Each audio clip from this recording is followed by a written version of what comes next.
When our friends and colleagues are given the opportunity to say something about us, we'd almost always be surprised at what they say. Sometimes their words are extremely critical. Other times, their words hold certain truth that we'd only come to realize many years after. I can recall in grade 7, during the last year of my elementary school, during the last weeks of class, everyone is given a survey that only the graduating students will be able to participate in. The survey is for the graduation yearbook. And in one section, we were asked to vote for whom a person's most likely to become when they grow up. Now, I wanted to be a female leader or a businesswoman, but that didn't happen. Mom, Dad, at the age of 13, I was voted the most likely to become a shopaholic. Now, their words were not critical nor complimentary, but they hold certain truth and a journey of self-discovery and reflection I since embarked on. They knew me too well. Fast forward 11 years, I began working at UNESCO headquarters in Paris for the Education for Sustainable Development. Now at UNESCO, I found out pretty quickly that I was different. Unlike most of my colleagues who had their background in education in social sciences, political science, law, and other humanities degree, I studied business. I also found out that some of my colleagues view business as a force that is counterproductive to what the United Nations is trying to achieve. They think businesses only care about profit, which is counterproductive to the United Nations goal, which is to achieve peace and well-being for everyone. Now, I understand why people think businesses only care about profit. The capitalist society we live in puts profit at the expense of society at large, allowing private companies to think that we need good, right? It's an evil plan in making consumers the ultimate victim of materialistic and thoughtless spending habits. We see countries define their success by GDP, gross domestic product, defining a country's success by how much worth of good it is made. Countries and companies somehow have found a perfect way to realize this measurement. They want to generate meat in excess of it, so they can consume in excess of it. And it's an excuse for them to produce in excess of it. That way they can generate higher GDP. However, when profit is the only thing that we care about, we forget that these profits come with consequences. We've seen some of these consequences unroll in the past few decades.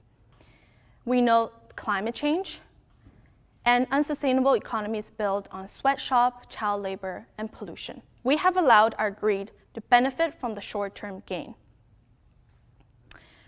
We all know what will eventually happen if we consume as if nature has infinite amount of resources. I am sure you're aware of the effect of global warming and climate change. Greta and other environmentalist groups have done a good job in spreading this awareness. But what is allowing individuals, companies, government, countries to continue to ignore these facts is the excuses that we make for us.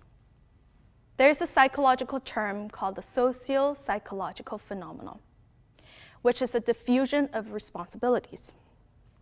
Studies have shown that a person is less likely to take responsibility for their action or inaction when a group of bystanders or witnesses are present, meaning in scenarios where everyone should be responsible, no one actually feels responsible. Individuals blame companies, who blame government, who blame economies, who blame other governments. It's all too familiar cycle. But how can we break this? Well, instead of relying on businesses to make the change, we need to change from within. You see, nothing just happens. Changes doesn't just come on a platter of gold. We must desire change and take steps in actualizing it.